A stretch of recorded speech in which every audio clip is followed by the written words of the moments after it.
Hello, lovers! Welcome to another episode of the Venus Embodiment series. Today we have Becca as our Venus and Pisces astrologer. Welcome, Becca. Such a pleasure to have you with us. Thank you. I'm so happy to be here.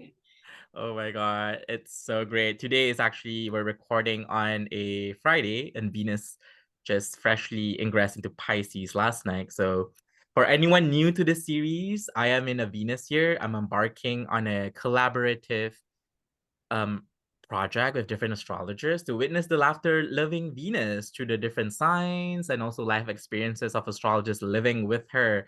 To date, I have finished Gemini, and with this episode, we have finished all the way through Pisces.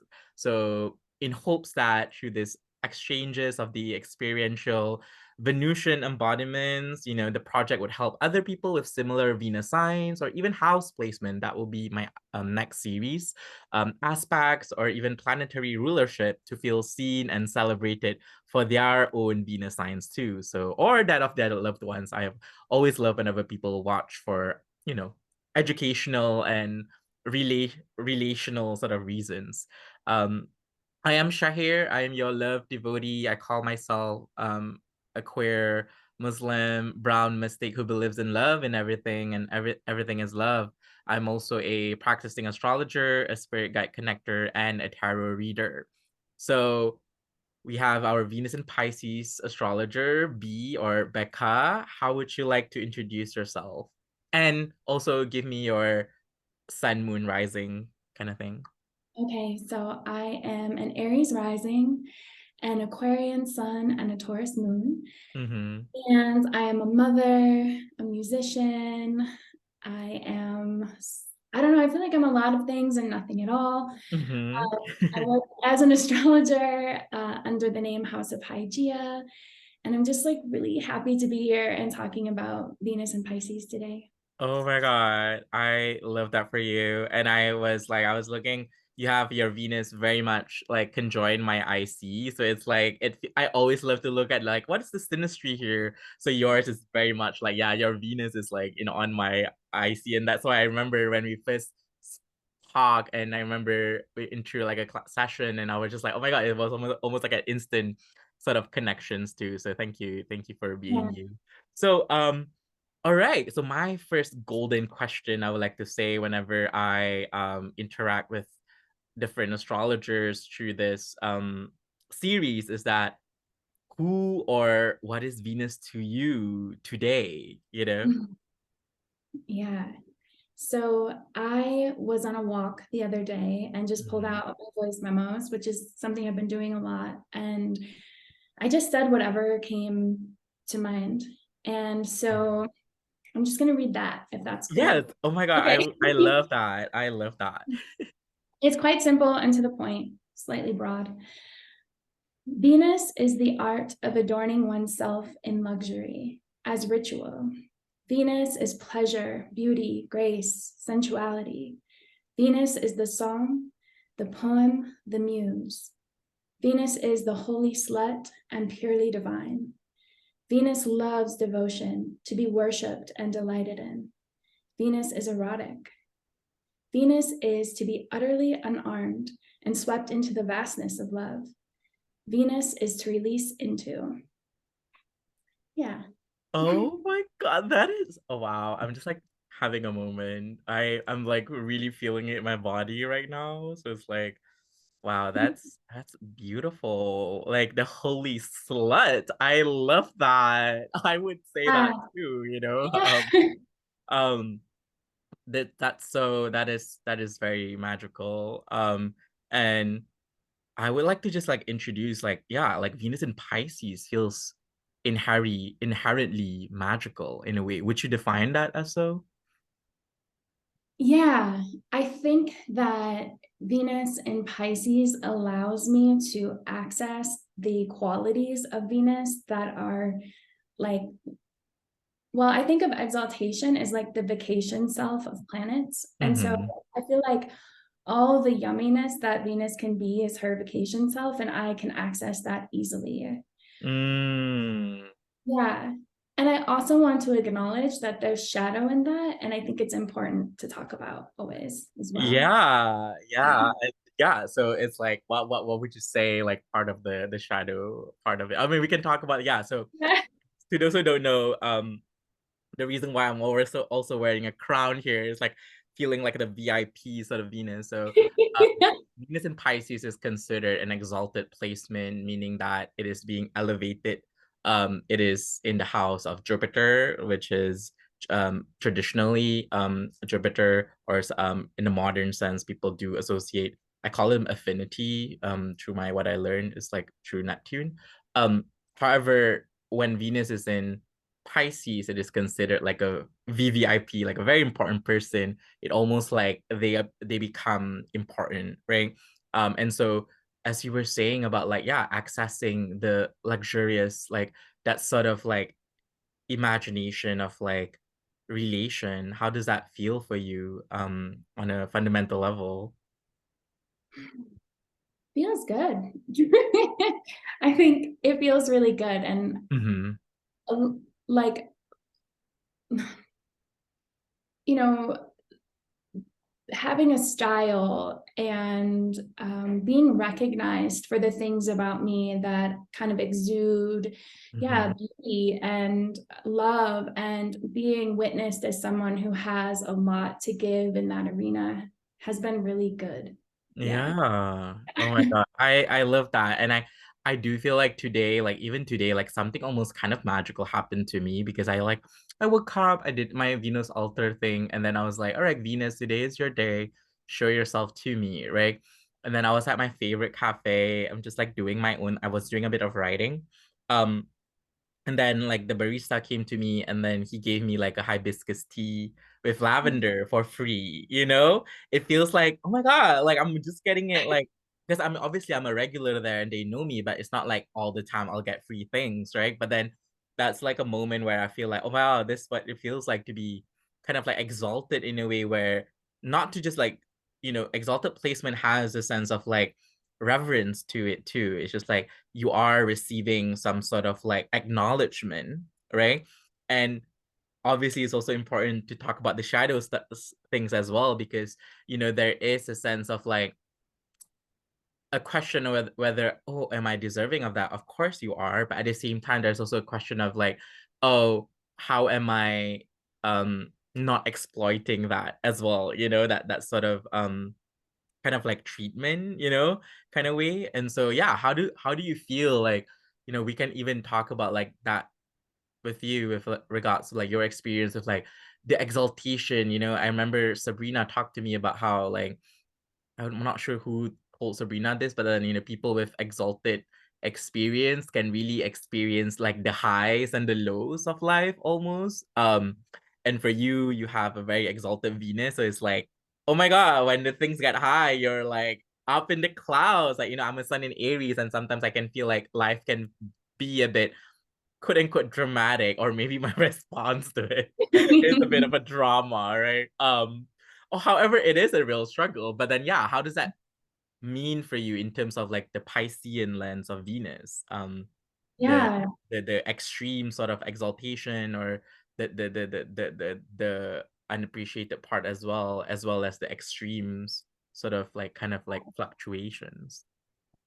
Yeah. So, I mean, so Pisces or Venus, when it's like Pisces flavor, doesn't have boundaries, Mm, so I think one of the kind of beauties of that is that I have a very like fantastical or ideal outlook on what love is supposed to be, how things are supposed to be expressed, and that can be really easy for me to sink into. mm-hmm, And the flip side of that is having that, or having what is illusory about those experiences all of the sudden like stripped away, and it's mm-hmm, having to deal with what was my projection onto mm-hmm, this, and especially around like the fantasy of it, as well as mm-hmm, like what was being projected onto me that was also false because I was representing something mm-hmm, actually maybe really isn't who I am once we peel back some of those layers. mm, So it's like, oh, I can think about this date I had as a young person, and we went out on a hike and like laid a blanket in the Mhm. forest, and I was laying on top of him, and we were syncing our breath. So when I would breathe out and my tummy would expand, they would Mhm. breathe in. And so we did that for a while, and it was like we just became this one breathing organism, and it was felt Mhm. so good to just like feel this oceanic expanse with this person. But that was like the most toxic relationship I've ever been in. Wow. So it's like those like, whoa, this whole thing, and then it all comes crashing down. So Yeah, uh, that makes so much sense. And I do feel that Pisces is the boundless sign, right? It is like, after Saturn of just like Aquarius. I mean, you are also a sign in Aquarius. So it's like you do have that discerning sort of like you are a sign in Jupiter in Aquarius. So that's very interesting. Um, because that's the domicile rule of your Pisces. And I love to go to like the discussion of boundaries because yeah, there is something about the idea of boundaries. Because for me, right, even our ideas of boundaries are very much like what's the word for it, we all have a very different experience and also understanding of it, right? It's like for me, yeah, Pisces is a boundless sign, and there is a sense of like merging. There is a sense of like the oneness of it all, and I do believe that in terms of my own astrological philosophy, because I have Mercury in Pisces, and for me, just like, yeah, everything is just one. Like I can use different systems or probably get to the same answer, kind of just like, that kind of thinking. Um, and how like and Venus having it through love and through the ecstatic sort of experience in life, and what you're reflecting is like, yeah, it is very much like that you can feel that you're one, but at the same time, um it reminds me of that who there was someone who talked about it, how Pisces is like the ocean, right? And even though there's like, we throw waste into the ocean all the time, right? And like the ocean like just absorb it almost, right? Almost just like, all right, sure, like we'll take it. Like, people just like dump things in the ocean, or we always have that sort of like ecological sort of crises. But it's not like the ocean could say anything, and it does kind of just like remind, like it gives me that sort of like imagery. And then yeah, and what would you say like the Piscean discernment to kind of like know it's like, all right, now this is actually not okay. Like I am I may be pedestalizing, sometimes exaltation has also to do with like pedestalization, right? Um of the ideal. And yeah, what's your relationship to that concept of boundaries? well, actually, I think this past year, I've been really practicing with boundaries in general. And Mm-hmm. um, my mentor, Cameron, spoke about boundaries more as spaciousness than walls. And that has Mm-hmm. helped me so much because it has given me an expansive nature versus a contracted nature, which I Mm-hmm. think I think I have a lot of desire to be expansive. And so when I'm Mm-hmm. like, oh, I need this much space from this thing or this person, it doesn't block me from it, or even investigating that a little bit, but it does go, oh, when this thing or this situation or this person reacts in this way, I can say, oh, I need space.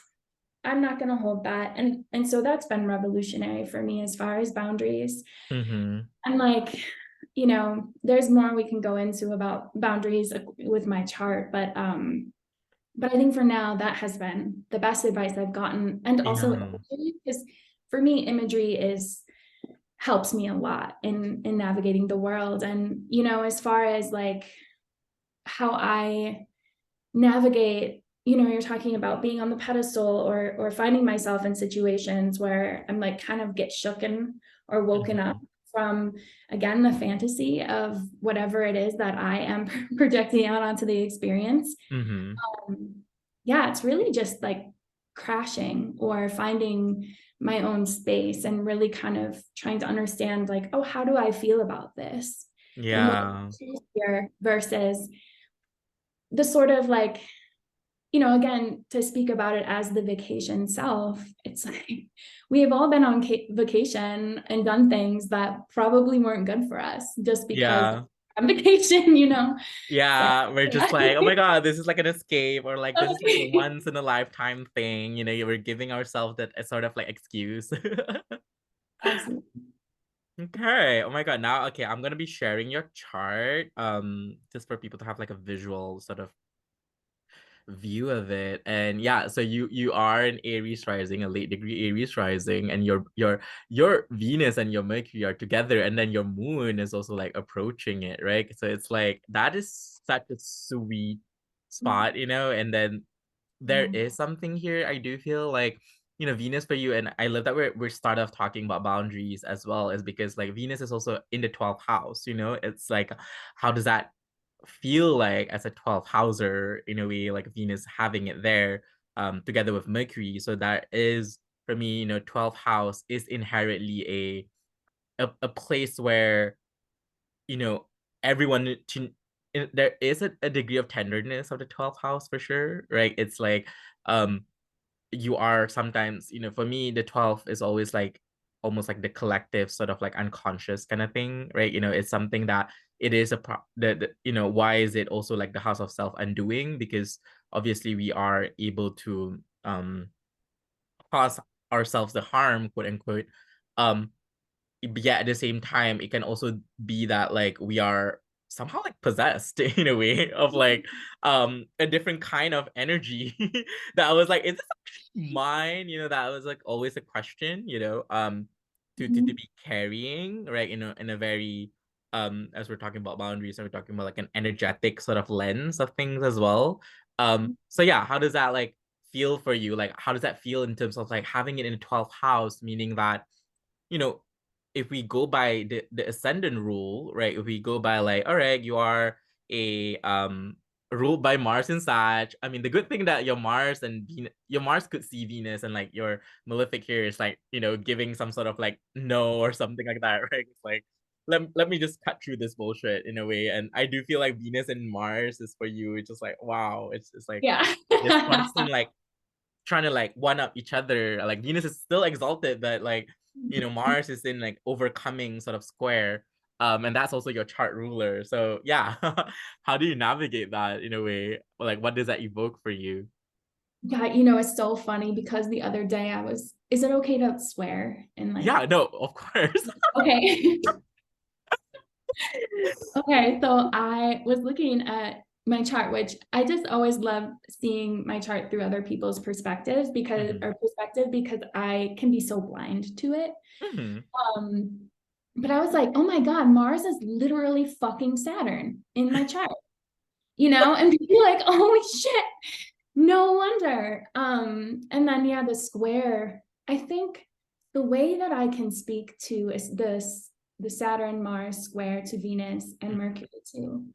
Well, sometimes I say things I shouldn't. That's Mm, one thing. So that's been an art form to learn. mm, But also tension and finding like the sweet spot of tension and how mm, I can find pleasure in tension versus being conflicted. Um, it's like a tightrope, and I'm mm. walking on that, and I Yeah, can, I can. Venus holds a lot in my chart. Like there's aspects to pretty much all of the planets. mm-hmm. So I feel like, and I speak about Venus as a her, but obviously she can show up however to anyone. Yeah, But I feel like because she's holding so much and she's out of sect, it's almost yeah. like I feel like she probably flips off Mars constantly and is like, fuck you, dude, just shut up, I know. It is. It is such a interesting sort of like dynamic.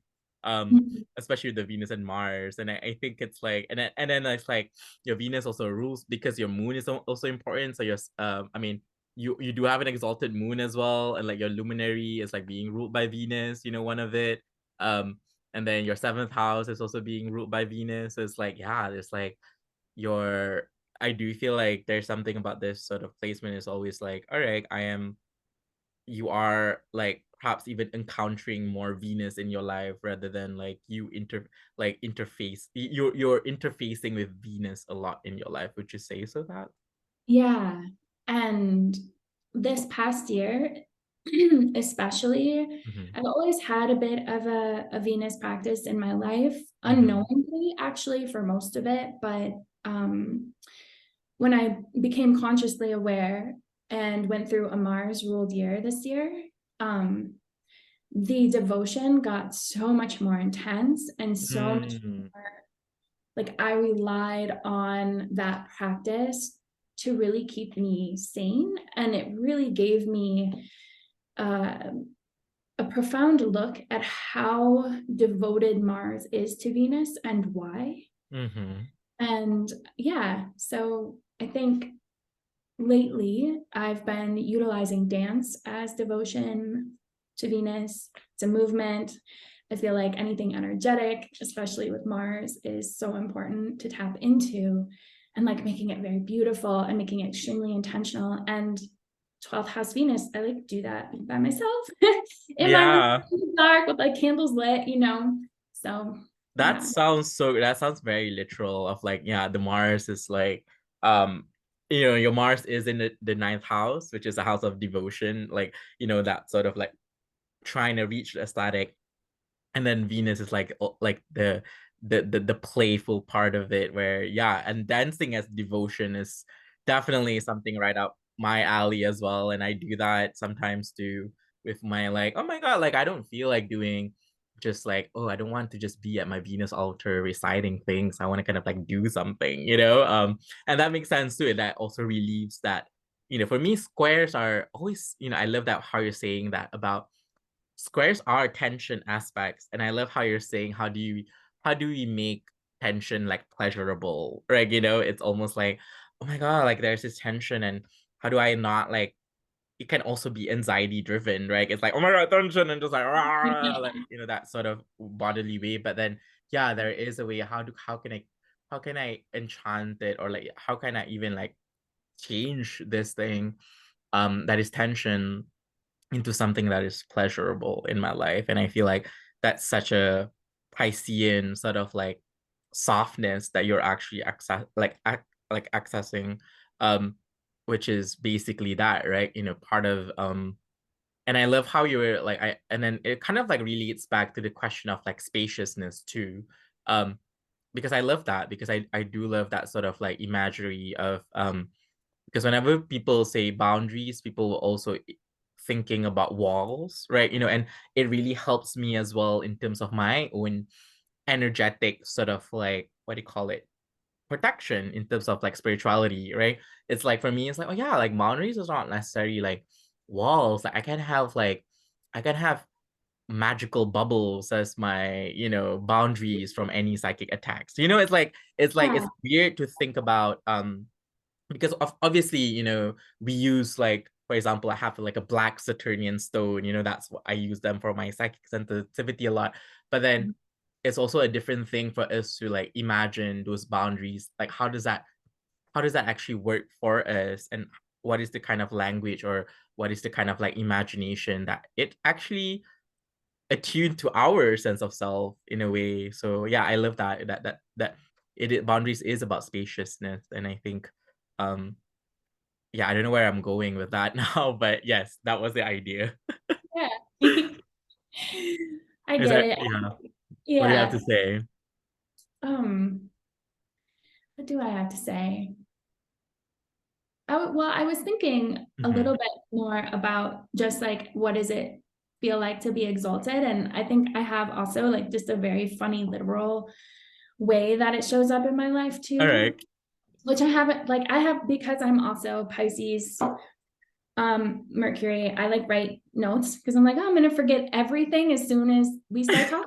So that's why I was I like, love oh, I have that. it written down. But so I was born on Valentine's Day. So Oh there's that. yeah, I just realized that. Oh my God. Mhm. Yeah. And I have Eros.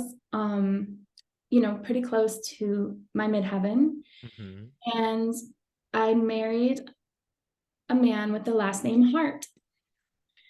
Wow. Yeah. Yeah, and your seventh house ruler is Venus, you know, it's like quite literal. Yeah.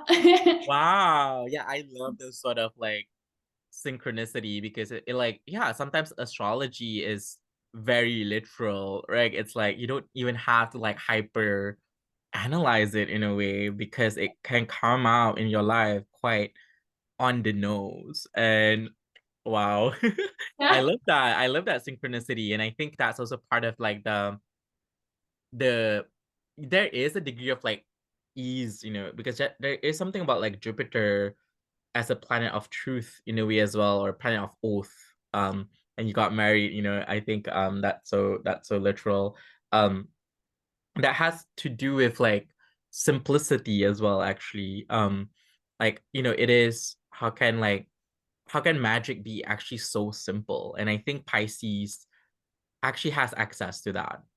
Um, the simplicity of magic. It's not like I'm not trying to flex or whatever, but like it is easy actually. It is easy. Like for me, it's just like for example, like when I got the hibiscus tea from my barista, like I was like, did you know? I tell them like, did you know that hibiscus flower is actually a national flower for Malaysia? It's like it's very literal. Like, you know, it's my IC point, which is the fourth house, the house of ancestry, the house of like citizenship for even for certain astrologers, would that's why they call it the house of the father because citizenship are very patriarchal in a way.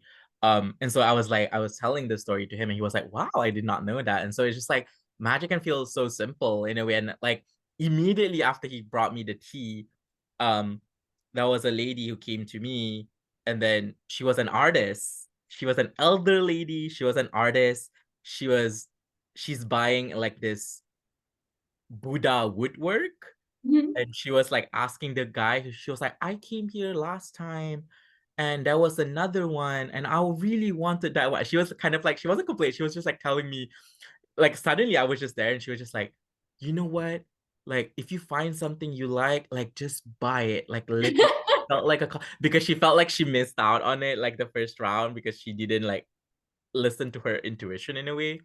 And that was something about that encounter which makes me feel like, yeah, like there is actually something so simple with magic or even like intuition or tapping into that sort of not like, yeah, it's like a gnosis of like, all right, I know this. It's like I don't have to be like I just have to like be receptive to it, you know? Yeah. Yeah. Yeah. Same. Do you like find yourself kind of dropping little notes to whoever is running the show on any given day and it's showing up for you and just like crying, just being like, are you kidding me? Like, so simple. And I just am like, I'm walking, I'll take a walk and be like, I just need to feel blah, blah, blah, blah. And then there'll be a feather at my feet. And I'll be like, Mm-hmm. oh, Oh my it's so God. cool.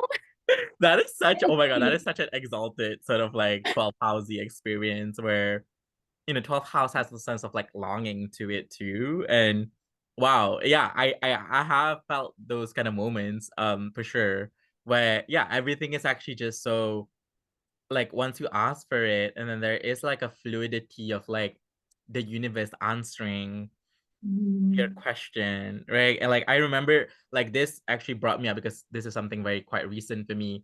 Um was actually when I'm moving out. So it's like I'm actually such a literal Venus. I'm packing this weekend. By February I'll be at a new place. Um I wanted a new place and I was like setting the intention and I reached out to a few people.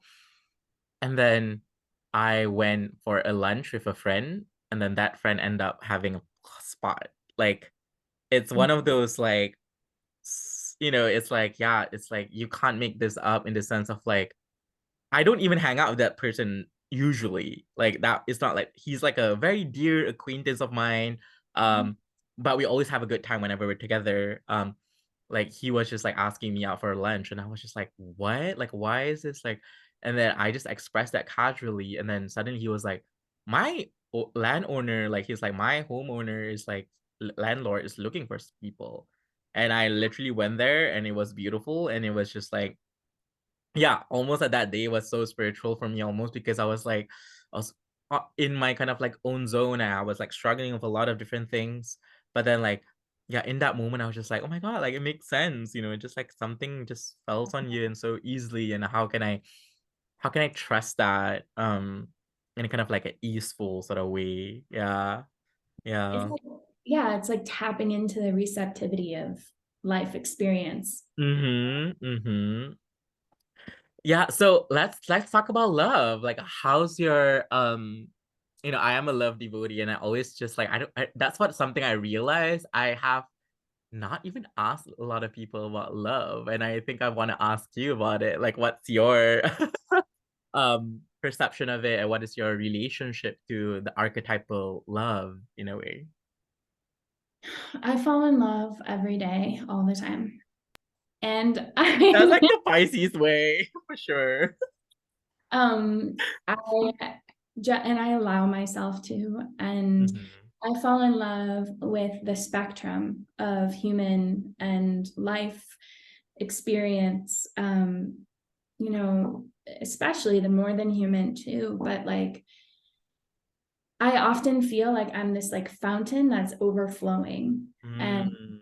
um you know, I had someone check in and be like, how does that feel? I'm like, feels really familiar and really good. Like I think it can be scary for people who are not tapped in that way to be around me Mm. because it can feel, yeah, maybe just a little bit unhinged if that's not an experience that you are used to. But like Mhm.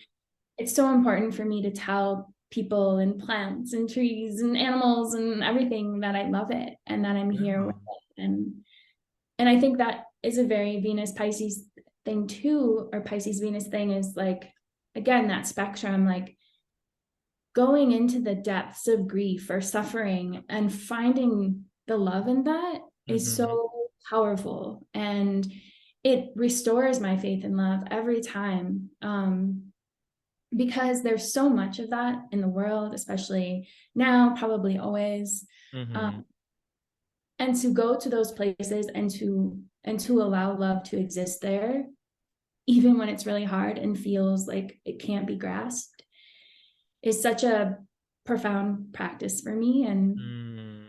I don't, did that answer the question? No, I love that. It that brings up a lot for me too, and I feel like, um, yeah, and then I think it is also like where it's like moments where you kind of like also achieve some sort of like a spiritual sort of like liberation in a way, right? It's it's like how do I navigate this life in ways in which like no matter like how low I am, there's always like, you know, now like the imagery I'm getting is like you know, like the pearls in the ocean, you know, it's like if the pearl is like the love and like yeah, no matter like how deep like rock bottom you are, there's almost like there's always like that pearl that's like, oh my God, like you're not necessarily like alone in your suffering, one, which is such a way of connecting, but at the same time there's also like an like immense support for you to acknowledge that exists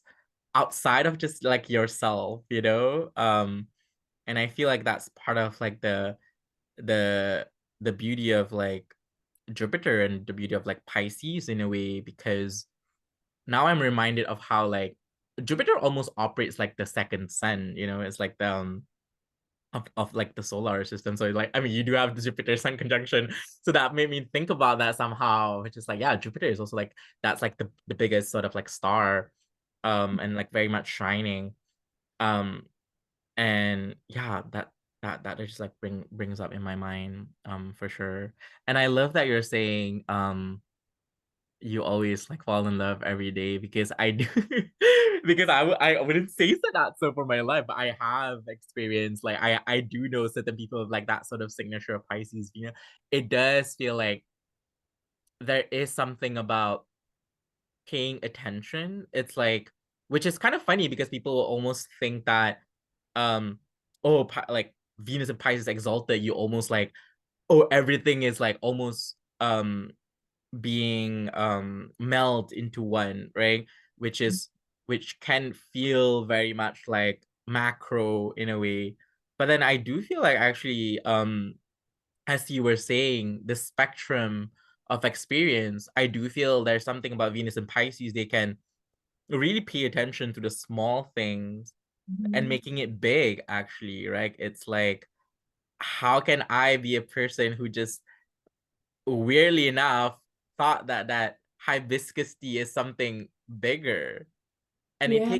it takes a lot of like belief. It takes a lot of like magical sort of like, obviously it's my also my Mercury and Pisces making all the links. I mean that my Gemini moon is always like my brain is like on steroids, right?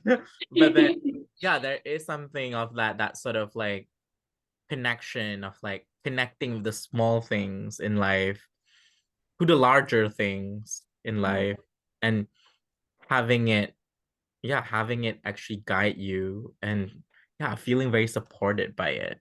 Yeah. Yeah. Yeah. I mean, it's literally the way the light is hitting the window and illuminating the bouquet of flowers or something, and being like, oh, you know, that's like super simple, but like, isn't that what life is supposed to be? Is Mm-hmm. like those small, simple things building that foundation of faith and trust in the experience of life itself, like Yeah. how else do you how else do you live in this world without that?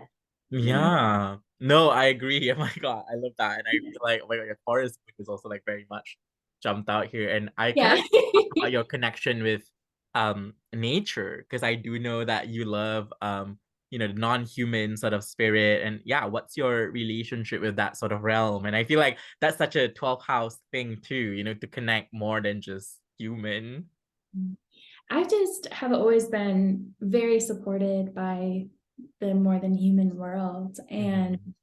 feel, I grew up always living outside of cities and towns. And so I grew up around in the forest and with a stream and with a garden. And I think that it just is the most reliable relationship I've ever had. And Mm. um, and it's pleasurable. It's so pleasurable to feel how the sun hits your face or the texture of, the grass or a tree or, Mhm. to like, there's just so much pleasure in relationship there for me. And I've really lost something else I was going to say. So I'll let that come back when it Oh wants. my God. No, I Yeah. agree. I feel that, yeah, that is part of like the the nature, what is like, yeah, the nature is actually very giving, right? It's like we always think that nature goes through cycles, but for me they're also always giving. I mean, we're also, I mean, obviously we're even breathing the oxygen that's like, through the trees, like transfer it into like oxygen and stuff. So that made me think about that.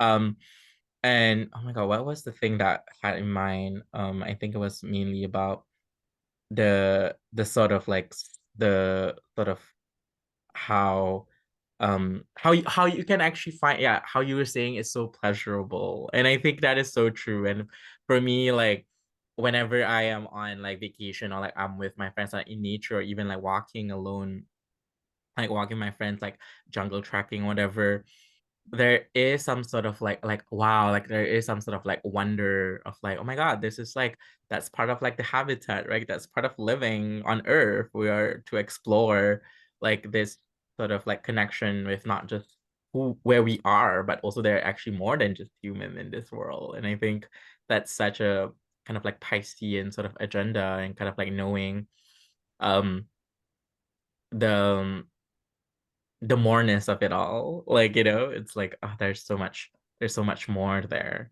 There Um, is. And there's so many guides there too, right? Like I'll always, I like will have a little prayer and the right animal will show up, or something like mm, that too, where it's like, okay, confirmed. There's just so, yeah, there's so much there. And it's also accessible in the city too. I mean, I'm sure you've got some trees or flower beds or something where you're like, you pay attention, and you're like, Yeah. it's just, yeah, it's accessible everywhere, I think.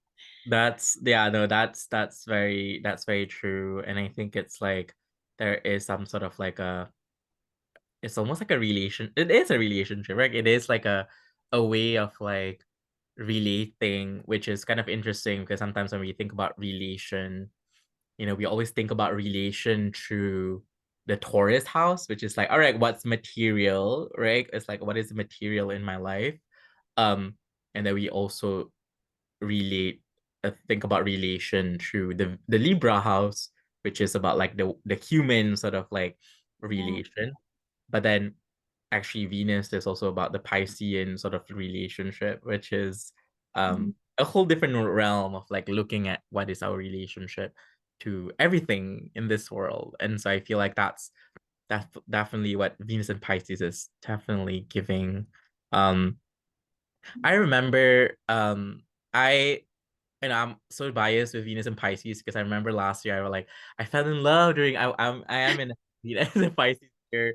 I mean I'm in a Venus year. And I remember it's fun for me because I have two hits because I have a in my solar return I had the Venus in Aquarius. Um, Mhm. and so I had two hits of Venus and Pisces. So this will be the second hit of Venus and Pisces while I am still on Venus year. Yeah. And it really made me think about like the sense of like elevation of what is possible, right? Um, Sometimes people equate, Pisces as the delusional sort of sign, which I don't really agree with, in a way, because for me, I see it as like it is actually something that was already felt and doesn't Mhm. mean that that's not real. So it's like, yeah, I'm always I don't know how to say it, but like just because something is felt, it doesn't mean that it's not real. Like if you can feel that sort of like experience of the whatever have you define it, there is a realness to it actually, right? There is something real within that sensation that is actually informing you. Is either for you to either like, hey, this is what something I have to strive for, or it is something that it is a reminder or whatever, like to kind of just like enchant and elevate your life in a way. And so um yeah, obviously for me it's like if you don't do it like skillfully, or maybe like the skills and probably involved there, then it could probably end up in like quote unquote like delusion or whatever. But I don't like I feel like there is like for me it's like if I'm coming back to Jupiter's purpose is actually to kind of like rebalance, but also to kind of like elevate something. And for me there is a sense of like elevation of Venus in Pisces that actually is very much real, rather than delusion. Yeah. Yeah, what do you feel about that? Well, it's all through the eye of the beholder, I think. Mm-hmm. Yeah. And I mean, I think there's times I'm delusional, but I think that's like maybe when I see it versus someone else telling me that. Like Yeah. if I felt that or I had this like idea of what just happened and now I'm having this reaction and this like because we're always like in the mirror of relationship with everything. Mm-hmm. Mm-hmm. And being like, oh no, actually, like I think I did do that. And maybe I couldn't see it in that moment or something. So I Yeah. think I think I hear what you're saying, and I don't know, delusional. Is that like a bad thing? Is it? I don't know. Sometimes I'm like, we aren't we supposed to trip and fall and like figure it out? Isn't that a part of Yeah. like being alive? And like, so what's so bad if our Yeah. intentions are good and we're like being a good human being, and willing to learn? Mm-hmm. I don't know. Delusion doesn't always have to be a bad thing. Oh my God. I I need love a that. text for that, but No, I know. I feel like obviously not everyone would agree with that, right? Because some people have experience like, you know, those side of like extreme delusional, or maybe have even dealt with people who are like delusional and they're like, nope, you know. But then again, like if you're if you're like, that's like where the awareness comes in, which also is such a like, you know, that there is a sense of like awareness there, Yeah. that is needed, which for me is like, yeah, that's part of the skills that's needed. And like I love how you're saying like, yeah, I'm supposed to like trip and fall, like, you know, it's like it's part of like that sort of life in a way, right? And um I was thinking it even through the lens of like, yeah, even like there is forms of manifestation which involves very much like a delusional sort of way, right? It's like it is very empowering. You know, it's like, yeah, I am right now in the mood of like, my job is already here, I'm just waiting to sign it, you know. It's like I am like in that mood right now, and that is that delusional. In like, if I were to say it to like to people, it'll be like, you know, some people would say, oh my god, yeah, but then some people will be like, no, that's the way to do it, you know. And so Totally. again, um it's definitely in the eye of the beholder to judge something. But yeah, I do feel Pisces as a sign is very much attuned to that. And even like I was not just attuned, and I feel like there is a unapologetic way of doing it. Yeah. Like, you know, I would just share, remember how I was just sharing how one of my dear friend offered to buy me the tickets for her birthday. She's a Pisces, actually. She's a Pisces sun and moon and Um, Mercury. Yeah. And she was just like telling me, like, yeah, like that's just how I imagined it to be. And I want it that way. And I was like, that's such a simple thing. And I was just like, yo, like I was like, I am, yeah, I need to be receptive of this because I want to be helping her, like fulfilling her own wishes as well, right? And so I yeah. do feel there is something there with regards to like the ease of things coming through um with an exalted sort of like Venus, you know? Yeah. Yeah. It has me thinking, like maybe Mhm. I'll backtrack. Again, I think you do have to have a level of awareness about yourself and Mhm. your potential like pitfalls as a human Mhm. and be willing to grow through them with other. Mhm. So to say like, is delusion a bad thing? Well, yes, it can be, but I also want to challenge it the other way and be like, Yeah. but if I have this awareness about myself and my Mhm. intentions are always towards what's good and just, like, Mhm. maybe it's not always a bad thing. And like, I think about people who have these like really big aspirations or dreams and Mhm. have people in their lives that are like, that will never happen. What Mhm. you're thinking up is like not even possible. They would say that that dream is delusional. And then Yeah. those people that just like do it and create Yeah. it and make it happen. And it's like, that's, I think, an example of how that dreamy, imaginary thing can Mhm. actually become a tangible, real possibility in life. Yeah. Um, Yeah. Oh my yeah. God, I love that. That is very much like resonant for me for sure. And I'm like, I'm such an Aries too. I'm like, yes, do it. Like go. That's why I'm like, I mean, Aries is the second, which is kind of funny because like if you go like Aries is the second sign of Pisces, right? Which makes Mhm. sense. You go if you see the second place as the thing that supports the ascendant, or like if a Pisces rising, whatever, like yeah, like Aries, like it's the energy of like, yeah, I need to like, if the Pisces the dream of the dream itself, and then the Aries is like, yeah, I'm gonna go and actually do that thing, right? And live that story, however my like through my own ways kind of thing as well. So oh my God. How is like I saw that like how would you describe your like story of your life in a way that's just like what inspires you? Yeah. Yeah, so I am very inspired by music, and Mm-hmm. that is something that like yeah, I feel like music tells my story more than anything. And I think anyone who shares music with me, it's like there's such a depth of love in that relationship, because it's like yeah, it's a language and there's a skill to being able to do that. Mm-hmm. Um, I like wrote down a lot of things, but I was like, oh, what's like a 12th house song that I could share? And Mhm. that tells the story of what it's like to have a 12th house placement, especially Venus. And it is the song by Green Tea Peng called Human. And it's like, you know, it's inspired by her time in Mexico doing a Mayan ceremony. And they say, and I'm totally gonna not say this right, but they say in La Kesha La Kem, which means I am you, you are me. And it's a song about like how we put a lot of like clout in our identity, which actually creates a lot of separation, and how what an aspiration it would be to like let go of that and move towards like the great divine mother, or however you want to speak to it. So I feel like that could speak to the 12th house experience of Venus there. And I guess I'm just thinking like the story of life, what inspires me, like, yeah, poetry. I have like a poem that I have here that I was gonna read. That's like very much my experience with love. And Yeah, do you want to read it now? Go sure. ahead. Is this answering the question, by the way? I No, don't know. yes, don't worry about Okay. that.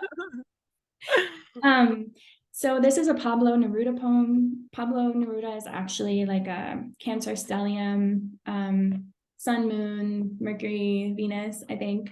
But yeah, this is just part of a poem called, I'm not going to be able to say it, so I can give it to you in the show notes. I think it's Epithalamium. I'm not saying it correctly. Okay. Our love was born outside the walls, in the wind, in the night, in the earth. And that's why the clay and the flower, the mud and the roots know your name, and know that my mouth joined yours, because we were sown together in the earth, and we alone did not know it, and that we grow together and flower together, and therefore, when we pass, your name is on the petals of the rose that grows on the stone. My name is in the grottos. They know it all. We have no secrets. So like, Oh my God, that is so yeah. beautiful. I love any sort of like love or like nature sort of poem. And I love that you also appreciate that. And because there is something there for sure with regards to, as you were the concept you were saying, right? Like there's no you and me. And that is very much like my sort of like spiritual sort of like Sufi kind of like ways of devotion as well, right? Like in a way that like, yeah, I am in a way that like, yeah, I do have this longing with like God or like universe or whatever, but then I also know that's also like being imprinted in me as well, and also imprinted in other people. Like, yeah, you are actually part of me. Like I am actually just meeting another person who's, I mean, my Aries sun would hate it, but like, but then I am meeting another person that is actually part of who I am, right? You know, part of like my, like I already knew, like, you know, even that poem kind of like evokes a knowing that is like innate in a way, that's like, oh yeah, we've been friends before, or like even like we've been friends through the like the realms of the heavens or whatever before creation in a way, right? And so there is this degree of like intimacy there for sure. And I know not everyone have access to that, because it's like I have tried explaining this to people and I can see how different, obviously we are all made of different thinking. I can see how like some people can never understand that concept. And I'm like, that's okay. That's probably not for you then, you know? And I think that is actually powerful in itself, right? It's like once we actually recognize that these are all just identities that are like separating us, right? When in fact, we are actually like the one thing, you know? I hear you. And Mhm. I think that also creates a sense of humility, Mhm. you know, and approaching situations and people with that sense of humility of like, we're here together in this. And then like you, like my Aries rising, my Mars, who like does not want anyone to say no, like I will also cut a bitch if it's proper. So like Yeah. I agree with you, and I also understand that Aries energy that's like, and I'll fuck you up if I had to, but you know. Yeah, no, I agree. And I think it's like yeah, for you to really understand that yeah, it takes a level of like discernment and like kind of like experience as well to kind of like know. Yeah, I love the point of humility because I do feel like that's why I think I love lots of like Pisces in general. It's like that Pisces energy. I do feel like, yeah, definitely one of those like very humble signs in the zodiac and like very attuned to like they, no matter where they are, kind of feeling there is a feeling of like, okay, like I am not exactly. I think the ability to almost like detach yourself from whatever identity that you have ascribed yourself to, that actually helps towards humility, right? It's just like I am just like another person here. And that sometimes I like, that's why I like when you go into spaces, it's just like, yeah, I'm just like another human being here, right? And maybe I have quote unquote authority, maybe I have this title, whatever, right? But on the very fundamental level, we're like, yeah, we're all like trying to survive or like trying to thrive in this world together. Kind Yep. of idea. And so I do feel like I love that point on humility because I do feel like that's very much available um in Pisces. Yeah, let's talk about like your work with like Hygeia even, like how does that come about into your life? And this the Venus plays any role in it? I'm pretty sure it does, but like yeah, I know you have the Hygeia on your ascendant sign. Um and I think technically they would probably have, you do have a very, do you know the thing called contra antitia? Mm-mm. I It's like a haven't. relationship between different signs. So technically, it's based on like it's based on the Capricorn this is my Gemini moon, like trying to figure out, it is based on like the idea that if we divide the zodiac along this axis, um all the signs have relationships together. Hence Aries has a tinge of Virgo. Mhm. But then if we do if we do like this sign, it's called contra indicia. So Okay. actually your ascendant and even Hygeia, I think your ascendant is talking more to the Mercury. So because they are in this kind of like weird axis, so the idea is that Pisces season and Aries season, they actually have kind of like sorry, the idea is that Aries season and Virgo season have similar sunlight, have similar Mhm. daytime. So Okay. yeah, you do have that contra antitia situation between your Pisces and your ascendant actually. So Yeah. it's kind of interesting. Yeah, how did your discovery into like calling your brand name or your identity as the house of a Hygeia, how does that come about? Yeah, so my first astrology teacher, Adam Summer, actually pointed it out to me, and I couldn't put it down. Mm-hmm. And I have moon, north node, Hygeia, ascendant, is all pretty close there, and I Yeah. do there's a lot there, but we don't need to dig into all of it.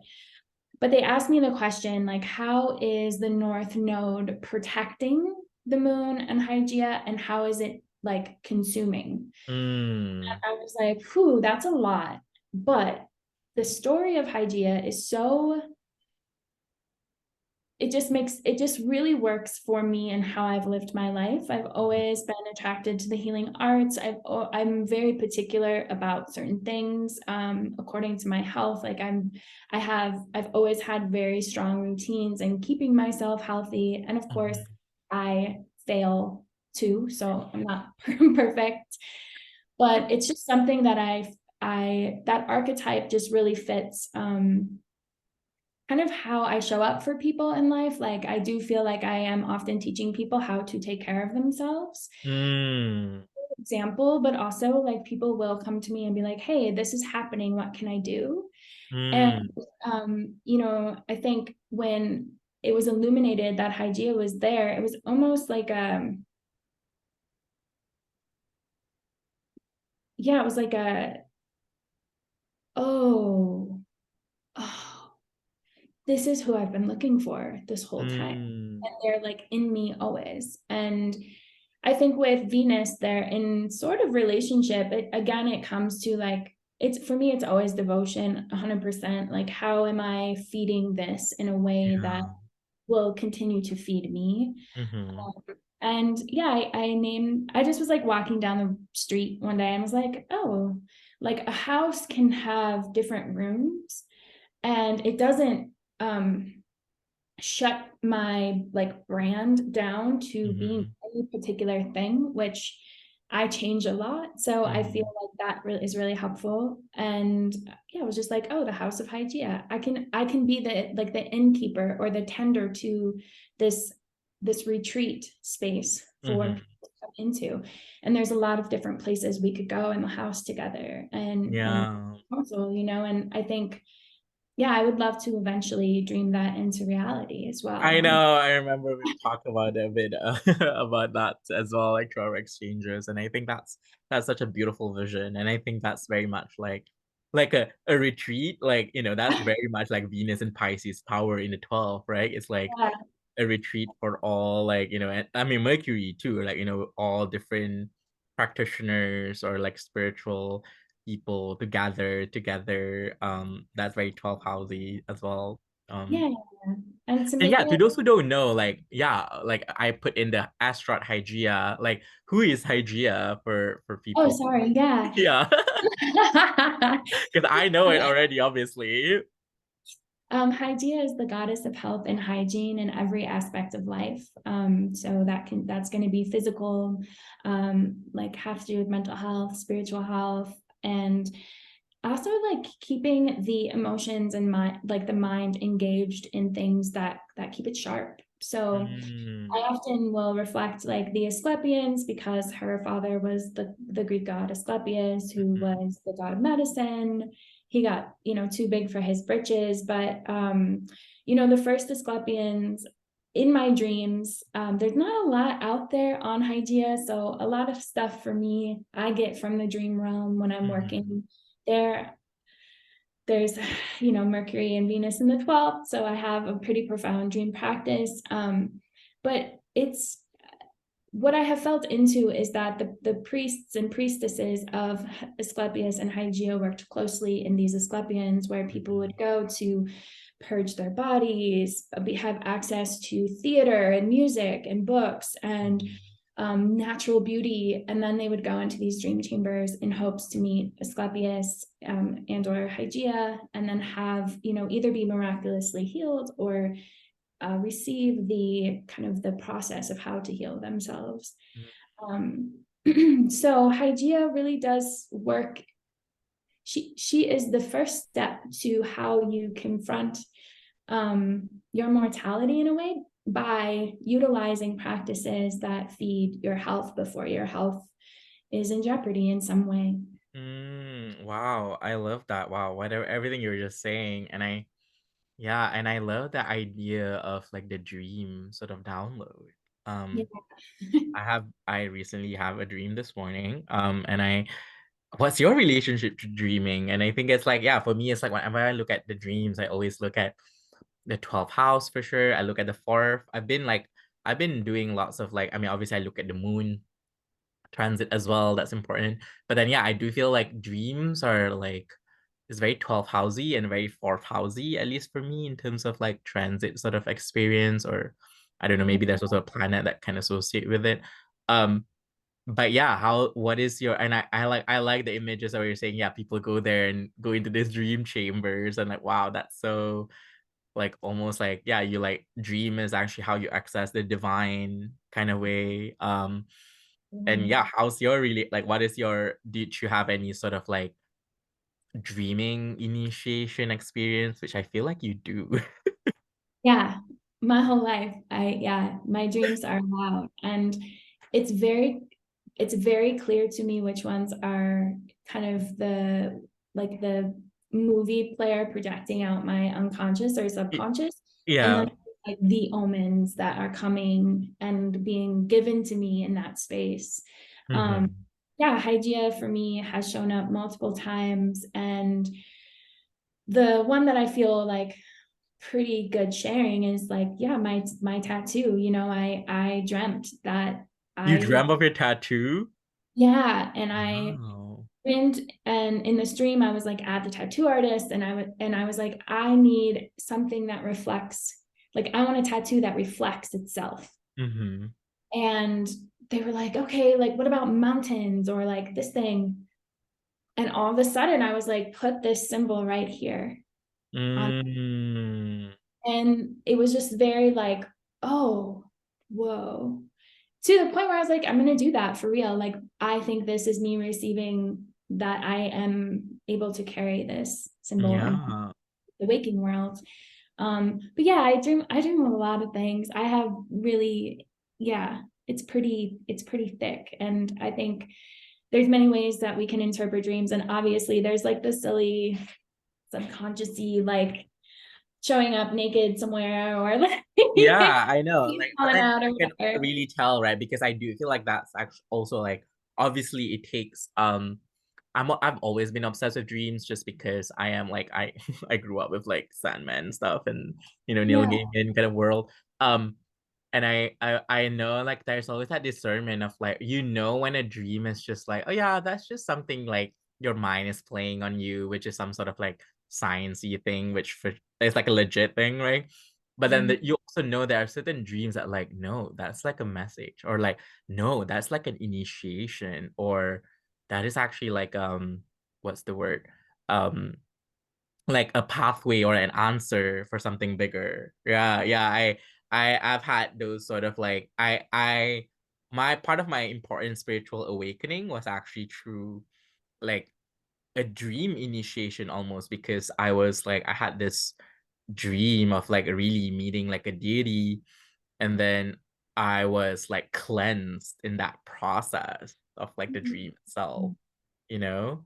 And so I have never felt that way in any other dreams before. And I felt like, no, those shits are real, like if I've been somewhere, it's giving like, it's like, oh my God, like how like in the Wakanda, like the Black Panther realm, like it almost like you died and then you become a superhero. You almost have to Yeah. access like ancestral realm kind of energy, and that was me in like 2019, or something. Yeah, 2019.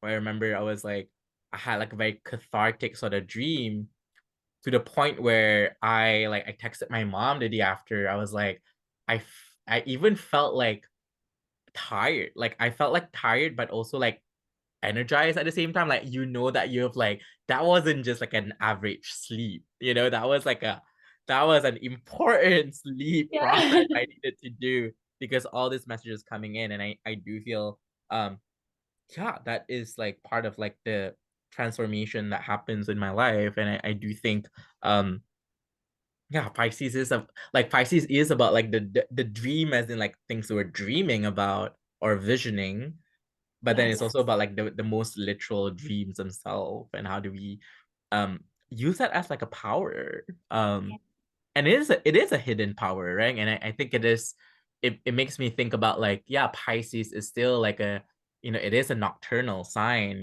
For me it's like, yeah, like dreams are obviously a lunar sort of like ways of revelation. It doesn't reveal to you in like your waking life, the diurnal sort of like life. It happens to you when you're actually asleep. Yes. Oh my God. I love that. Yeah, is there anything else you want to kind of like share? Like, if there anything that you prepared that you feel like I need to say this? Yes. So I have some advice that I can say. Visuals for Venus Pisces, especially because I got that Taurus moon too, but Fall Into Me by June Marisi. All her videos that she does are incredible, but that one is like so beautiful. Okay. Um, let's see, celebrities you asked about, like I looked Mhm. like Billie Holiday, Jack Kerouac, Galileo, um, Maya Angelou. I'm Yeah, gonna Maya Angelou, like one of my favorites for sure. Yeah, I'm gonna say I don't want to say her name wrong, but I will be saying it incorrectly, and so I'm going to keep practicing. But Mhm. Danae Guerrera, the actress who was in Black Panther, she was like the main warrioress in that. So I like Mhm. that you brought that up. She has the same Venus sun as I do, the degrees. Oh wow. That's so Yeah. bizarre. What an honor. Let's see what else. Oh, some songs that I wrote down to Little Wing by Jimi Hendrix, covered by Corinne Bailey Rae, Pisces Sun and Moon Queen. Oh my And God. I love that. also, oh, I love Erica Badu's Next Lifetime. That's like feels very on the nose to me. And then the love song that Billie Holiday sings called 24 Hours a Day is like my favorite. So Really? Oh my God, I need to yeah, listen to that here's after this that. one too. If people want to tap into people and also like things that I thought about. Mm-hmm. And also June Marisi, who goes, I don't know how you say it, but like O, and her husband is FKJ. Um, their love story through music is my most 100% favorite thing ever. Oh my Um, God. always paying attention to those two when they make a song together. It's Mm-hmm. some of it's like cheesy, but it's like oozy and good in the best way, and it's through music, and I love that. Oh Um, my God. It seems like you do have like this appreciation for music, and I love it, and I love to listen because of like for me it's like I like my relationship to music is always like ambiguous in a way, but I do listen, and I'm like now I'm like I need to listen to some of these things that you suggested for sure. yeah, I mean, it might, I think everybody has their own relationship to music and what they think Mm-hmm. is good and not good. These are just things that I was like, oh, these songs kind of feel like they represent a vibe. Like I just wrote down like one of the FKJO songs that they do Mm-hmm. is called Brass Necklace, and it literally some of the lyrics go, eyelashes blowing you wishes, angels adore us with kisses, like they all want to be witness. Something could exist as real as this, and I know we won't be forever. So next life, if we meet all over, I hope you make me remember. Oh Like, my God. Ah, that yeah, is so sweet. I And know. oh wow. Yeah, like I do feel like Pisces is like also like I love that there's like angel kisses and all those things because that's like me too. Just like whenever I'm like, yeah, I'm like friends with the angels, and I do feel like that's like a Piscean gift almost, right? It's like I do relate to the angelic realm in kind of like a weird way. And I can talk to them almost quite easily. Um, or like communicate. And I feel like that's so beautiful. And that's how you yeah, when people write these things, they must have felt something, right? And they must have felt also the process Yeah. of that sort of like magic. And yeah, some of them are cheesy or like some of them are blah blah blah, blah, but like that's also part of like the experience in itself. And yeah, everything is comes back to like what does that evoke and what does that feel for one who is receiving it. So thank you so much for sharing that. I was like actually like flipping my book. I was like, oh my God, like should I do like a bibliomancy? um and then literally this is one called Finding You by Abu Nuaim Isfahani. I think is one of the Sufi mystics. It's like this radical love book. I love this book. It's one of my like main texts for life. It says, Finding You. I have separated my heart from this world and its pleasures. My heart and you are not separate. And when slumber closes my eyes, I find you between the eye and the lid. So I love that. It's like I think it is definitely in the section of love kind of things. So the idea of like the lover and the beloved and all those things. So that is what we have. Oh my God. Okay. On that note, I think we are finishing this story, and I think anyone who watches this, keep on dreaming or keep on imagining. And I do feel like the Venus and Pisces transit is actually very good to tap into the delusional life a bit. And when I say delusional, it's obviously within the sort of like awareness of where you are. Yeah, do you have any other final things to say to all your Venus and Pisces friends? Yes. The main practice that has helped me a lot in allowing myself the fantasy is that when I see someone or something that is bringing up feelings in me, to allow myself to go into the whole, like, yeah, the whole fantastical world of the possibility of what it could be, and Mhm. leave it there and allow whatever reality is doing to do that, so that I'm not getting lost in the fantasy, but I'm also allowing myself the fantasy and not projecting it onto Mm. another. That has been so helpful for me, and it's fun. It can make it fun and like a game and playful, instead of it, maybe bringing in some difficulties, let's just say. Yeah. Yeah. Yeah. Oh my God. I love that. I think that's part of the work that everyone is doing. And I think everyone will be doing it more even through this transit. So thank you so much, B, for sharing with us, for sharing the oceanic love. For me is like, yeah, Pisces Venus for me is like it's like the love of the ocean and how like vast it is and how inclusive it is and how it doesn't discriminate, etc. So I think let's end it on that note. And thank you everyone for tuning in. And if you haven't, I want you to check out all the previous episodes we have from Gemini all the way to the most recent one would be Aquarius before this one. So that's it. Thank you. Goodbye. Much. Bye.